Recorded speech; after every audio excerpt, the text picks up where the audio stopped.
the us is more important than we have ever been. So when bad things happen, do not look only to the person at the top, but look in the mirror as well.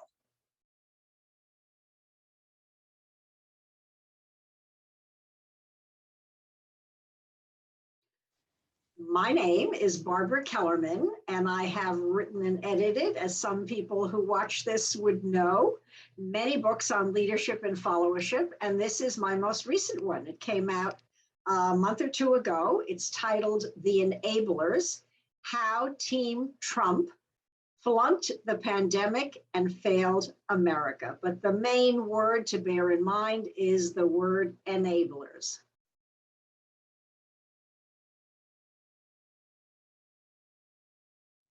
So the enablers is, it continues a theme that I've been, a song or a theme that I've been singing now for some number of years.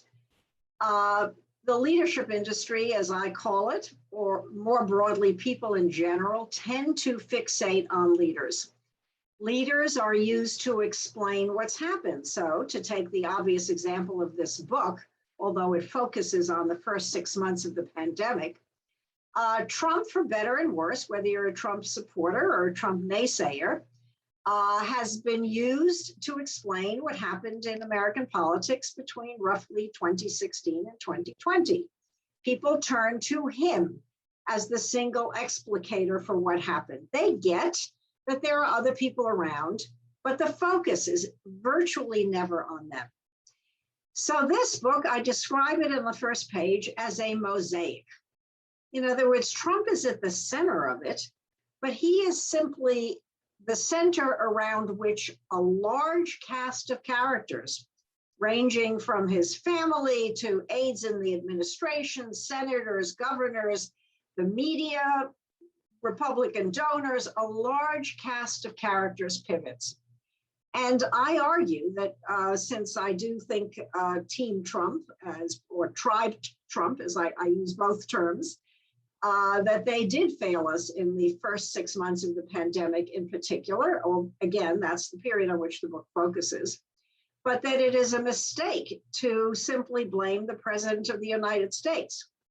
Broadly speaking, this is a book not just about the leader, although inevitably Trump as the leader is part of the story, but it is equally or even primarily about Trump's followers, those who did follow him on issues relating to the pandemic, I argue were enablers and indeed share equal blame, if that's how you feel. I recognize some people disagree, equal blame for what happened. It is me trying again, in other words, to broaden our lens and not obsess only about the leader, but to understand in order to understand what happens in any given situation, you need to look at the leader and the leader's followers, that is, those others who participate in the process, whatever the process that is happening.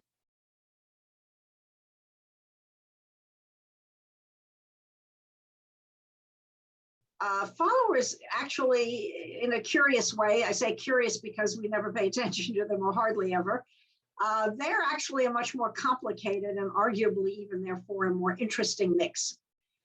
They are a broad range. Now, in Trump's case, I make the argument that all the followers stand on the pedestal or the base or the foundation, and I'm using the word base twice in one sentence, of Trump's base. We see that even in his post-presidency. The reason he remains so powerful a figure in the Republican Party is because Republican voters, some voters who are not Republican too, I guess, they continue to love him. So as long as he has that base, as long as he is able to work his particular brand of magic or charisma or pull, attraction for followers, other people are going to go along. So it all starts with the base. That's one group of followers. I call the base part of Trump's tribe. In other words, the tribe are those followers who are at greater remove, that large numbers. The team are those followers who are closer in. His closest aides, governors with whom he worked closely, media such as Sean Hannity, with whom he worked hand in glove for virtually his entire presidency. So it depends on who we're looking at. The cast of characters, as I suggested, is quite large. And I exclude no one. I think Melania Trump played a role. I think as a woman by the name of Hope Hicks played a role. She may not be a household word, but if you read the book, you'll see what kind of a role she played. It was a fairly close and I don't want to use the word intimate, since that's a word that can have mixed meanings, but it was a very close relationship she had with the president. She lent him all kinds of support. And of course, other members of the family that are even someone like Jared Kushner, it's well known what kind of a prominent role he played. And he certainly played an extremely prominent role in the pandemic. So the cast of characters ranges far and wide. Those who are closest to him are part of Team Trump, again, someone like William Barr, for example, and others are Tribe Trump or Trump's tribe. But it's depending on how you look at it, this particular group of enablers ranges from the dozens or indeed to the many millions.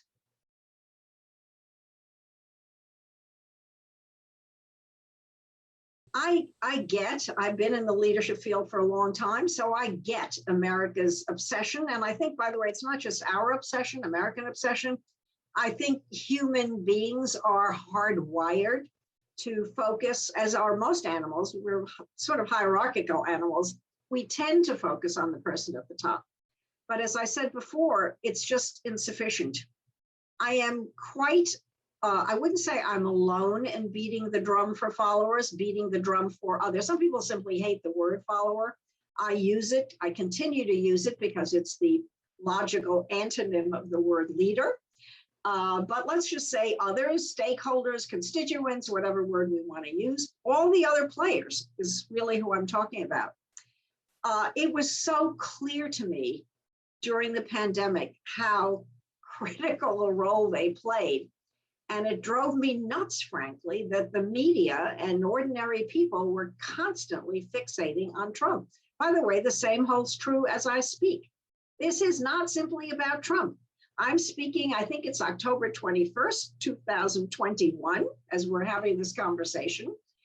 And it's equally baffling to me that people continue to focus on Trump without looking again at the cast of characters that support him, that enable him to do what he does. The Senate, Republicans in the Senate remain, for example, strangely supine in his presence because of his power over the base, almost to a person, despite the fact that it is well known.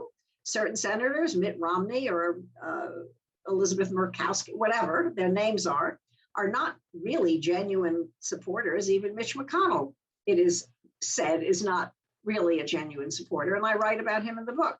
So to get a full picture of how the world works, you need to look at everyone. And the role of the enabler is not the average follower. It makes it possible for bad leadership, which is another one of my special fixations. The leadership industry is mainly focused on training and developing good leaders.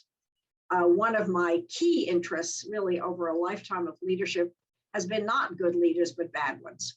Bad leaders are ubiquitous. How do they happen? They happen because of them, who they are, but they happen, whether you're talking about the extreme, Adolf Hitler, to the petty tyrant in the office. They happen because they are being enabled by people who refuse or unwilling or don't want to, for whatever their motivations, stand up to the bad leader.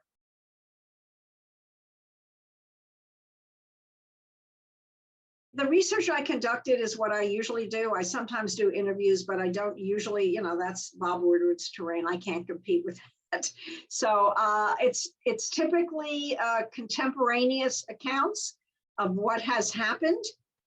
There are a lot of them now, and I wrote the book at a time when a lot of the material in it was not that well known. Some of it is now more well known, but I think it's stitched together in a way that really casts a strong light on the point that I'm generally making. Again, the book is to raise a question less about the leader, but about us. What are our responsibilities when we are faced, whether it's in the workplace, whether it's in the body politic at large?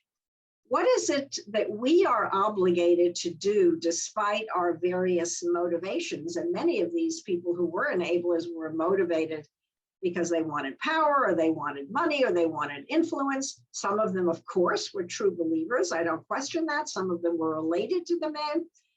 What are the motivations of those of us who enable bad leaders? And it is also intended to embolden those who are not so strongly motivated to question our own behaviors. This is, one could argue in the end, this is not about training and developing good leaders, but it is about training and developing good followers, which is another one of my pet themes, which is civic education, coming to understand our own role in constituting a functional society. It's much too little emphasized. We focus much too much on leaders and much too little on ordinary people, teaching them, instructing them, even as children. As you know, civics used to be quite common. It's well known, civic education, civics is much less commonly taught now. And it's a loss. And I think one of the reasons we are suffering as a country, divided more than ever, angrier more than ever, heavily, not saying it's the only reason, but one of the reasons is because indeed, we don't get civically trained, civically developed, and civically educated.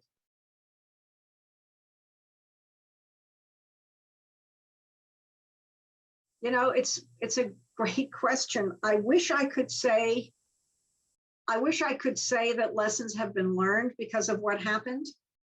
The evidence suggests that no lessons have been learned. It's one of the reasons I think a book like mine is so important. I'm not saying it's the only important book, but even I mentioned Bob Woodward's book. I think it's called Peril, written with Robert Costa. Again, the fixation in that book is on the man himself, on the President of the United States.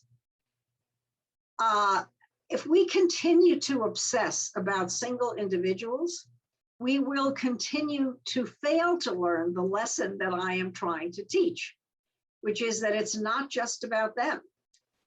By constantly focusing on the leader, we absolve ourselves of responsibility. And in fact, we don't learn a lot. We will learn when we come to understand that we are playing a role in what is happening.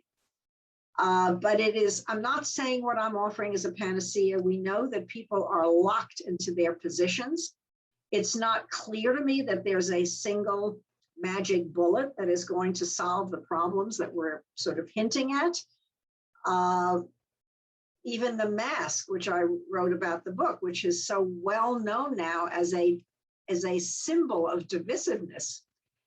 There's no other country that has the mask as a symbol of divisiveness. This is our peculiar claim to fame. I don't think this is an easy nut to crack, and I don't pretend that the enablers cracks it. What I do hope is that by shedding a light on the other, by shedding a light on our role, we will come very slowly and gradually to understand this. What happens is collective and not individual.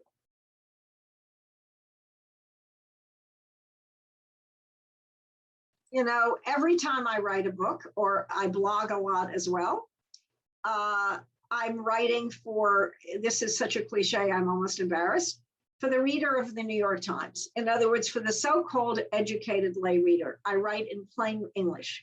I try to write in a lively, brisk fashion. The book has a lot of material, but I think it's a good read. It reads easily and well. I'm writing for ordinary people who are interested in the way the world works. Of course, for students and academics as well. I recognize the title is a giveaway. I have a bias. There's no question about it. I think Trump mishandled the pandemic. And by the way, I should add, he's not the only one. In Britain, I think it's just in the last week, Parliament has come out and lambasted the current Prime Minister, Boris Johnson, for his handling of the pandemic. It's well known, by the way, he came down with a rather serious case of COVID. Trump, of course, got COVID as well, but was magically improved a week later. So Trump isn't the only one who mishandled it. That's not the claim. The claim is, though it went on for a long time, really the last year of his presidency, which was consumed, of course, by the pandemic. I should give credit where credit is due. The vaccine push came under the Trump administration, absolutely. I wish the hell he and his enablers would take claim credit for that. But it's being pushed in the background now, of course, by the election as well, which we know Trump is claiming to have won. But the book was written really for a broad audience, academic and otherwise. I would say, again, for the educated lay reader who is interested in understanding what a mosaic looks like. The trouble, leaders simplify things.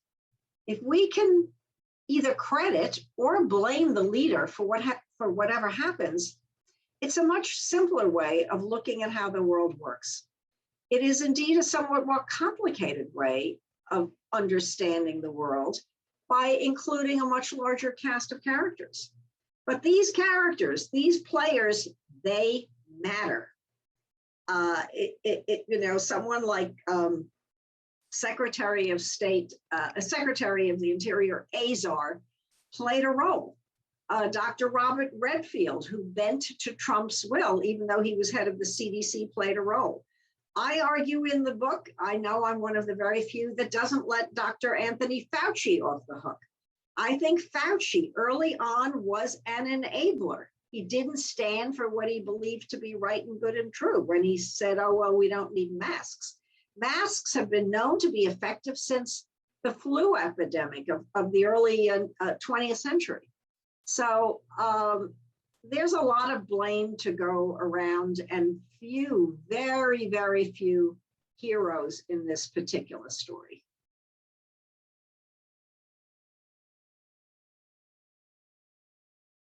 Well, I do name a few people in the book who had the courage to stand out.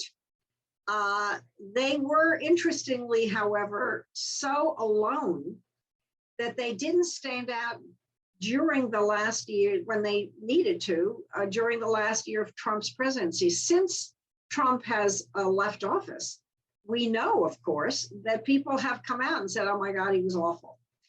In fact, a woman by the name of Stephanie Grisham just came out, I think, again, in the last week or two, and wrote a book about this and saying how horrible the administration was. Well, it would have been more useful to do so while he was still in office, when it would have made a difference. And it's easy enough for someone like Fauci now to, although he remains he's a very political figure, he remains very careful in what he says, but he should have, the physicians, the medical community, the physicians in the administration, there were a lot of them. They should have banded together and stood together and spoken out then, not after the fact. But instead, we saw every member of the administration or closely aligned with the administration that was a member of the medical profession. They were silent, they were mute, they did not object to what was happening. And indeed, they get their place in the book. I label them flat out enablers.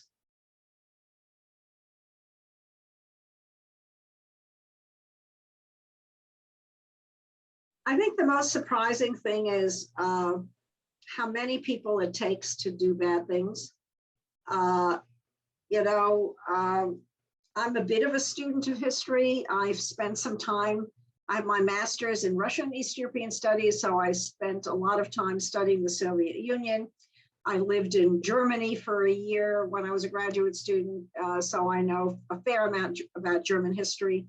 And there's a literature now. Timothy Snyder is one of the authors, a woman by the name of Anne Applebaum, her book, Twilight of Democracy. There is a literature, interestingly, these two people who are perhaps the most prominent practitioners of it. Snyder himself is a student of World War II and what happened in World War II. And Anne Applebaum is a student of the Soviet Union. It is no coincidence that these two people the best possible students of bad leadership, very bad leadership. I call it in a book I wrote years ago, Bad Leadership, Evil Leadership, that these two people have sounded warning bells all along about the dangers of enabling a bad leader. So that's really what this book is about. It is a warning about the dangers of doing nothing in the face of bad leadership. And again, this applies if we're talking petty tyrants. I can only repeat, petty tyrants in the community or in the workplace. And I recognize how hard it is to stand up to a bad leader sometimes, especially if that bad leader is your boss. It's hard. I don't minimize the risks and the difficulties, but if we don't do it, the bad leader gets worse. And if we, in other words, if we enable and then we continue to enable bad leadership, that leadership progresses, if you will, from bad to worse. No bad leader in the history of humankind has ever woken up one morning and said, oh my God, let me change my ways. They will never change their ways unless we force them to do so. So it's a kind of a warning. Pay attention lest you be consumed in one or another situation by bad leadership. And I think that lesson pertains as much today as when the book was written. And it's a lesson that applies not just to public life, but to the private sector as well.